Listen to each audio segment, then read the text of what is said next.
Fari, me traéis para desangrasar, ¿verdad? Un ratito aquí, no está mal, no está mal. Bueno, Egunon, estamos en una ciudad maravillosa que nos acoge, hoy estamos felices y en breve volvemos a casa, ¿no? Y cuando volvemos a casa y a la oficina, ya nos sentimos un poco más tristes, ¿no? Un poco más mohínos, dicen, no sé qué me pasa, yo no sé qué me pasa aquí, además de pagar la hipoteca, que también entristece bastante, ¿no? Me he hecho el test de sangre en la mutua, me ha salido la choricina alta, pero la biofilia baja. Tenemos biofilia baja. Entonces, yo estoy aquí para explicaros que el verde os da vida, el verde os da confort y el verde nos hace más felices. Así que 10 minutos de patafísica, 10 minutos de pensamiento lateral, abandonamos un poco los datos y nos metemos un poco en la emoción. ¿Os parece? Pues vamos para allá. Poner un paisajista en vuestra vida y poner un paisajista en vuestro proyecto que lo mejorará seguramente, ¿no? En primer lugar, deciros que es un paisajista, ¿no? Porque pues un paisajista es una persona que normalmente intenta ser bastante humana y que lo que quiere es daros felicidad.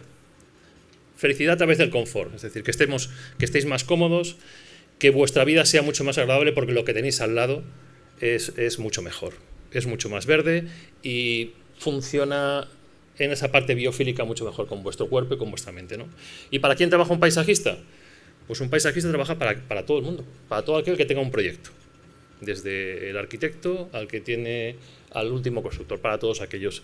¿Y con quién trabaja un paisajista? Pues un paisajista trabaja con todos también. Trabaja con el arquitecto, trabaja con la propiedad, trabaja con el operador y trabaja con un montón de profesionales que tienen que ser desde los técnicos hasta los sociólogos, los psicólogos, los fisioterapeutas, los abogados, las abogadas. Trabajamos con todos ellos, ¿no? En Bután hay un índice de felicidad, índice nacional de felicidad, que es otro índice como el IPC, que es capaz de medir la felicidad de un país, ¿no? Nuestra parte, la parte del paisajismo, aporta a esa felicidad, ¿no? Esos dos niños que están metidos en un lugar pero que miran con esa mirada crítica y amable a esa ciudad, es lo que necesitamos, poner esa ciudad más en verde y generar una mejor ciudad, ¿no? ¿Y dónde trabaja el paisajista? Pues Ian Haim decía que el paisajista trabaja en todo aquello que moja la lluvia. Qué bonito, esto es fantástico. Pues es verdad, trabajamos, coordinamos, estamos en todo aquello que está fuera del edificio y de la edificación, ¿no? Y nos gusta que esos espacios no sean espacios normales, ¿no? Acordaos de Francesc Muñoz, el geógrafo catalán, que tiene ese libro fantástico de la urbanalización, ¿no? Nosotros trabajamos para hacer espacios, junto con vosotros, que no sean banales. Si hacemos un espacio público que esté aquí y esté en Sebastopol y los dos funcionan, uno de los dos se ha equivocado, o nosotros o el de Sebastopol. Tenemos que hacer espacios locales y espacios interesantes. Ese es nuestro ámbito de trabajo, ¿no? Y la verdad es que el paisajismo ayuda. Aquí tenéis unos pequeños datos. El diseño biofílico, que la biofilia es aquella parte que nos reconecta con la naturaleza, ¿no? Que de alguna manera, y durante el COVID lo habéis visto muchos de vosotros, os habéis quedado en casa, nos hemos quedado en casa y nos hemos abrazado a esa pequeña maceta poto que teníamos como un koala. Este era nuestro trozo de vida, ¿no? Y yo recuerdo que viví un adosado precioso con un pequeño jardín y Mercè, mi mujer y yo nos fuimos a una casa al centro de Valencia con un pequeño balcón a los cuales salíamos como dos pequeños canarios de vez en cuando para recuperar o reconciliarnos con lo que había de ciudad y de vida, ¿no? Pues esos parámetros que tenéis ahí son verdades. Se produce mejor si está cerca del verde, la gente se cura más si está en un hospital que tiene verde alrededor y en general se es más feliz y se duerme más, que es interesante, se duerme más y se duerme mejor, ¿no? Y luego, además de esta parte, viene esta otra parte menos romántica, que es la economía. Además es que es rentable. Es que estamos construyendo, o estáis construyendo, con arquitecturas y con generaciones de edificación a precios caros, y el paisajismo es lo más barato del mundo. Y además tiene un cambio fantástico, porque por cada euro que metemos debajo de la tierra para hacer una línea de drenaje, que no se ve nunca, es 10 veces más que el que ponemos encima con una planta que nos sienta mejor y que además se ve mucho más. Con lo cual, aquí, promotores, inversores, este es un buen momento. El verde es un buen elemento también, ¿no? ¿Y cómo trabajamos los paisajistas, en GM Paisajistas con vosotros? Pues entramos desde el principio, en el diseño. Y en el diseño, porque hay que conceptualizar el espacio y además de eso hay que darle un programa, ¿no? Nosotros empezamos diseñando con una hoja en blanco, ¿no? Como hacen los franceses. Los franceses en los concursos, ¿os acordáis, antiguos? Te pedían un concurso y te decían, presente usted 4 folios en blanco con su idea. No había paneles, ¿eh? O sea, aquello, eso sí que era picar piedra, ¿eh? Era la idea pensar y meterla en un papel, ¿no? El programa es lo más importante al principio. Empezamos con el programa y saber qué se tiene que hacer en ese espacio, ¿no? A partir de ahí, planificar y ejecutar. Aquel que piense que el jardinero, ahora yo soy el jardinero, entra el último día poniendo una planta con el pintor, está equivocado, ¿eh? O sea, si el jardinero quiere meter un árbol de 4 toneladas dentro de un hotel, en el lobby de un hotel, tiene que meterlo al principio con el de la estructura. Es más, lo tiene que haber calculado con el de la estructura, en un BIM. Entonces, estamos en toda la fase del proyecto, desde el principio hasta el final. Y luego tenemos el mantenimiento. Atención, que las plantas también hay que mantenerlas. Hacemos un libro de mantenimiento también de la jardinería para no perder el estilo que necesitamos en esa jardinería. Este es nuestro equipo, somos 13 personas, pero este es lo que se ve dentro del despacho. Tenemos mucho más fueras, desde fisioterapeutas, que nos dicen que por qué se colocan aparatos de fisioterapeuta en la jardinería pública, que son capaces de destrozar en tiempo récord a casi cualquiera, ¿no? Hasta psicólogos, ¿no? Que nos hablan de cómo tenemos que hacer los parques. Y el paisajismo no es algo que se hace en una residencia, en una casa, fuera, en un jardín. Se hacen todos estos ámbitos que tienen que ver con arquitectura, que tienen que ver con hoteles, que tienen que ver con jardinería pública o con grandes empresas. El paisajismo es una capa necesaria y final que está en casi todos los elementos de obra que vais a ver, ¿no? Algunos ámbitos para que los comentemos. El hotelero, que trabajaréis algunos, ¿no? Los ámbitos hoteleros que tienen que ver con hoteles de lujo, de gran lujo, esto es un Six Sense que hemos hecho en Ibiza, pues necesitan de ese paisajismo que es el diferencial para un hotel all day, un hotel estancial donde estás todo el día metido en ese hotel. Necesitan esa envolvente en verde importante, ¿no? Pero además debe ser singular. Esto que veis aquí es una mesa de 12 metros que tiene debajo un pavimento hecho en barro que se basa en un pavimento hecho en el Generalife, porque tiene que ver con esa parte de concepción que la parte de la gente no de España entiende de que es el jardín mediterráneo, ¿no? Jardín mediterráneo es un jardín que se entiende que es muy andalusí, pero no es así. No es así. El jardín mediterráneo es bastante anterior. ¿Cómo trabajamos en ese tipo de proyectos? Nosotros, los jardineros con un poco más de planificados, también trabajamos en BIM. Esta es nuestra parte del proyecto que tiene que ver con estas fotos que habéis visto del Six Senses y que tenía que ver con el desarrollo en BIM de todo el proyecto inicial, la plantación de esos árboles de 5 toneladas en la época que toca, en el momento que toca, y la generación a partir del modelo del jardín final. Esta envolvente en verde que te permite que tengas un jardín de este tipo, un jardín en el cual te apetezca estar todo el día al norte de Ibiza, en Portinach, implica haber hecho todo ese desarrollo paisajismo previamente también en BIM. Realmente es importante. Creo que el sorteo del evento era varias noches en este hotel. No, era así, David, ¿no? Uy, lástima. Vale. También hay otros elementos de hoteles. Hay otro tipo de hoteles que lo que hacen es cambiar. Estos son una serie de hoteles, los Iberostar iniciales, que tienen un hotel mucho más rígido, mucho más familiar, mucho más comprometido con esa rigidez y que quieren pasar a la sostenibilidad.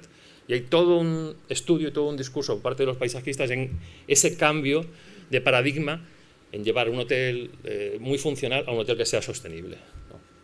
Y tenemos otra tipología de obras que también os enfrentáis vosotros, que son las históricas. Este es el Palacio del Queshigal, en Ávila.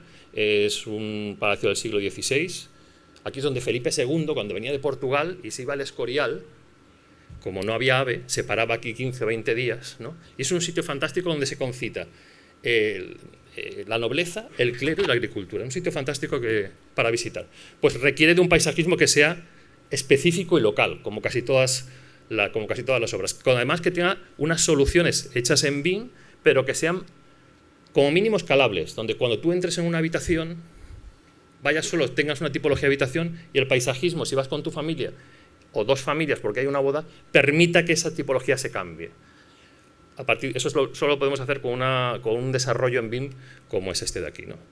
O hoteles, por ejemplo, como este de Formentor, que es el Four Seasons de Formentor, donde es un proyecto de la Mela, donde de repente el paisaje, la arquitectura se envuelve de ese paisajismo, donde de repente el hecho de estar allí y que sea agradable tiene mucho que ver con toda la envolvente en verde, pero además tiene una capa de tecnología también importante, porque debajo de ese verde, que parece muy natural, sí que hay un elemento muy, muy tecnológico que tiene que ver con piscinas, spas, etcétera, ¿no? Este es un lugar histórico fantástico. Pi de Formentor, uno de los poemas más famosos catalanes, y donde se dan los premios Formentor de literatura. Al lado de aquí hay una pequeña escalinata por donde bajaba Chaplin antes de morir, porque se alojaba en este hotel, ¿no? Es interesante, ¿no? Pero, o a lo mejor otras tipologías de hoteles como esto, que son los Vivú, de los cuales la arquitectura se cuelga de la naturaleza. Hay una montaña donde tenemos que dejar caer cubos que quedan colgando en esa naturaleza. Cubos en los cuales tú, de una forma también muy tecnológica, estás aislado del entorno que no te gusta y estás proyectando tu vista hacia los entornos que son maravillosos, que es la serranía de Alicante, ¿no? Y en la misma cadena, al contrario. Se hace un hotel en cueva. Es decir, todas estas habitaciones están excavadas bajo tierra y esa parte de protección que tiene que ver con la cueva, con sentirte arropado, es lo que permite tener una estancia diferencial, ¿no? Pues el paisajismo apoya toda esa tipología de elementos, ¿no? Y evidentemente también tenemos la jardinería pública. El paisajista debe estar en la jardinería pública. Yo creo que la jardinería pública, desde el punto paisajismo es una asignatura pendiente, ¿no? Nosotros, esto es un espacio que hemos diseñado ahora junto con R-Arquitectura, el Rocha Arena, 20.000 metros cuadrados de parque más 20.000 del probablemente uno de los mejores arenas, estadios en este momento de Europa, y donde hemos ido tocando, llamando sistemáticamente a administración pública para innovar, ¿no? La administración pública aquí te pasa como a mi hijo, o sea, no coge nunca las llamadas, o sea, tú le puedes llamar 1000 veces, ha puesto el silencio padre, lo tiene activado de forma continua y es complicado, ¿no? Entonces, si queremos ciudades que sean mucho más modernas, mucho más vanguardistas, nosotros como paisajistas, como arquitectos, como ingenieros, tenemos que aportar a la administración pública. La administración pública debe ser receptora de ese tipo de elementos. Yo creo que tenemos que ir en esa línea, ¿no? Preocupada no solo por modernidad, no solo por diseño, sino porque hay valores intangibles. Se comentaba antes, el sumidero de CO2, ¿no? En nuestro caso tiene que ver también con el drenaje. Acabamos de subir una dana, con lo cual nosotros no pasamos solamente por la estética de que haya algo verde bonito. Pasamos por el modelo de que haya algo que funciona en el territorio, traga agua, socialmente es admitido y es utilizado y por lo tanto es mantenido, y además es verde y es bonito. Entonces, esa labor del paisajista en esas etapas del diseño creemos que es importante, ¿no? Pero además, no solo en grandes zonas o en grandes estadios, ¿no? Este es un proyecto que hemos hecho en Vera Guadalquivir, en la antigua fábrica de tabacalera, en Sevilla con Kengo Kuma, ¿no? Y aquí lo importante, hay un concepto de acera cercana, ¿no? Este es un barrio de Sevilla que tiene unas aceras de 1,2 metros, 1,5 máximo, ¿no? Donde la gente corretea porque quiere llegar de un sitio a otro. Nuestras aceras, en este caso, tienen hasta 3 y 4 metros. Y ese espacio híbrido que nos encanta de poder pararte a hablar con alguien. Oye, que eso lo hemos perdido, ¿eh? Vosotras en cada ciudad se ha perdido. Yo paso por una acera donde hay 3 cruzándose, no me paro. Pero si tengo una acera de 3 metros y un banquito al lado, dejo el móvil, ¿no? Hablo con esa persona y me paro, ¿no? Entonces, esos espacios de encuentro social cercano, utilizables diariamente, creemos que son los más importantes. El paisajista tiene algo que aportar, ¿no?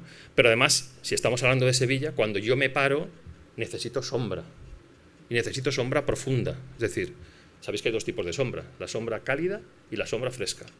A que poca gente se echa una siesta debajo de un pino, de una cícula que no da una sombra fresca, es una sombra de calor, chicharra, cri, cri, ¿lo oís? Cri, cri, cri, la chicharra, eso es un pino. Pero si tú te vas debajo de un álamo, debajo de un plátano, estás fresco y te echas una siesta de chuletón, siesta, álamo, conjunto, fantástico, muy bien.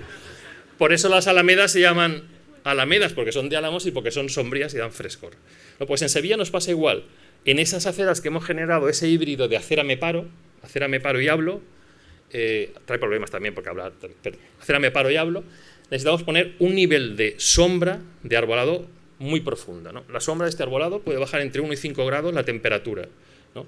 Ya hay más de 100 noches tropicales en Sevilla, o sea, hace mucho calor. En Sevilla vas por algunas aceras y puedes ver muertos en la calle tirados del sol que hace, hasta las 6 no sales.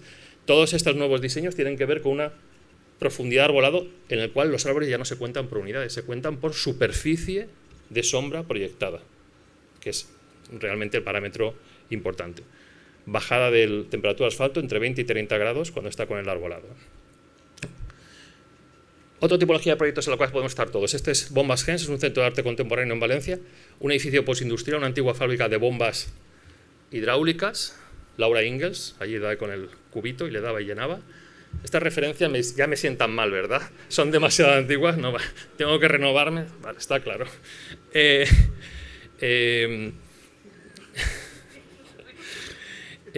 Un edificio postindustrial, retomamos un edificio industrial con Ramón Esteve en este caso, y se hace todo este cambio a un jardín, una trasera de un jardín, ¿no?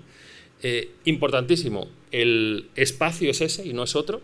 Esto es un jardín modernista entre el modernismo y el movimiento Psy de los 70 americano, donde esa parte romántica de los alemanes de 1850, en la cual decían la naturaleza, el amor, tengo 20 años, me mato porque no me aman, y todo se rompe, pues aquí todo el jardín, todo el elemento se rompe y sale la vegetación, ¿no? Pero tiene que tener este es el edificio que ves local, tiene que tener el relato local, ¿no? Este es un jardín donde hay un árbol que es una jacaranda, y esa jacaranda está ahí porque los niños que jugaban ahí iban a jugar debajo del árbol. Anem a jugar baix de l'arbre, vamos a jugar debajo del árbol. Y debajo del árbol era una jacaranda que estaba al lado de la fábrica del doctor Trigo. El doctor Trigo estaba aquí al lado, un farmacéutico que inventó el Tri-naranjus, 3 naranjas, Tri-naranjus, que se vendía en farmacias. Pues entonces, al lado de eso había un árbol, nosotros hemos puesto un árbol porque ese árbol recuerda toda esa historia pasada. Ese bagaje etnográfico debe de estar en el jardín y nosotros lo ayudamos a que así sea. Y luego vienen los problemas técnicos. ¿Veis esto que veis aquí? Esto es un jardín, ¿veis esos árboles? Debajo hay un aparcamiento subterráneo. O sea, aquel que diga que no se puede poner un árbol encima de un aparcamiento, miente. O sea, hay que llevarlo aquí. Si hemos ido a la luna, yo creo que poner un árbol encima de un aparcamiento no nos viene grande, ¿no? Pues entonces, ese tipo de soluciones son las que podemos aportar en algunas obras que son interesantes, ¿no? Y luego viene el residencial, el local, las casas, la gente que se hace, las personas que se hacen casas. Importantísimo, hay que hablar con el que se va a hacer la casa. La casa no es para nosotros, la casa es para él, como le gusta. El proyecto es mucho mejor cuando el primer día, a primera hora, nos sentamos con un chacolí y decimos, ¿a ti qué te gusta en la vida? ¿Ves? Me gusta Beethoven, me gusta Metallica y me gusta el arte contemporáneo y quiero una casa de este tipo. Entonces, ese día es el que empezamos a hacer el proyecto. Y el jardinero, paisajista, tiene que estar ahí con el arquitecto. Y sale un proyecto mucho mejor que al final, ¿no? Porque además a veces salen problemas en las obras. Esta que veis aquí es una casa hecha hecha en Valencia, donde hay un problema de topografía clarísimo, que solucionamos con esa escalera que veis abajo. A mí me encanta cuando veo una obra y me dicen, alguien de la obra dice, mira, ¿tú ves ahí, Gustavo? Sí. Ahí en la cota de entrada, cota de salida, ahora tú vas, atención a la manita, y haces así y lo arreglas. Y dices, coño, la manita mágica, no la habíamos visto nunca. La manita mágica. Se puede hacer, porque hay que hacerlo primero en BIM, ver cómo funciona, pero se puede llegar a hacer. Muy rápido. Hay otras obras que son mucho más locales y que tienen que ver con una materialidad mucho más local, y hay obras que son inside, es decir, son obras que aparecen con terrenos raros y funcionan bien. Voy a pasar este vídeo, ok, os lo paso. Y luego está la felicidad. Este es un patio de 20 metros cuadrados donde alguien sale a desayunar, atención, 9 de la mañana, se levanta, abre la puerta, sale en pijama, se rasca y se toma el café fuera 8 meses al año en Valencia. Si eso no es felicidad, pues yo no lo entiendo, ¿no? Hay casas que necesitan un paisajismo fuera porque son mucho más abiertas. Hay otras casas que están colgadas en la naturaleza. Esto es Mataró. Voy a pasar el vídeo. están colgadas en la naturaleza, donde no sabes dónde empieza la casa y acaba el monte, y al revés, y eso es lo importante. Cuando nosotros hacemos algo donde alguien no es capaz de distinguir si la piedra estaba antes o detrás, es lo importante. Y la sombra como un valor, pequeños patios con sombra. Jardines interiores, esto sí que van a puro. Esto es tu casa, tienes metido dentro del jardín. Jardín dentro de tu casa, es importante. Urbanizaciones, voy a pasar al final. Y luego esta me gusta mucho porque de repente ya estamos en la patafísica. Patafísica, soluciones accidentales para cosas nuevas. Hacemos una discoteca, el mayor club de Europa seguramente para el año que viene, Universe, ¿no? Donde llega un señor y dice, yo que es que lo que quiero aquí es que ha caído un meteorito y quiero estar en un meteorito por la noche. Y el meteorito está abajo, que veis a la derecha. Y esto es lo que pasa cuando va cualquier DJ conocido que podéis... Y toda esa parte de vegetación tiene que ver en parte con nosotros, ¿no? O la parte educacional. Los niños tienen que tener al lado esa vegetación. Esto es un colegio Montessori, mira la cubierta vegetal, es importante. Y al final, el entorno, vuestra oficina, a la cual vais a volver el lunes, y aparte habéis estado en Donostia, con lo cual, joroba, ha ido muy bien el fin de semana. Ojalá podáis llegar a un lugar como este, donde me decía el CEO de esta empresa, Intertronic, cuando hicimos este edificio, nunca lo pensé, esto era un comedor para los trabajadores y es donde más contratos he cerrado de mi vida, ahí arriba, dentro del verde, ¿no? Orgullosos de que tengamos un lugar al lado que sea verde, que sea mejor. Muchas gracias.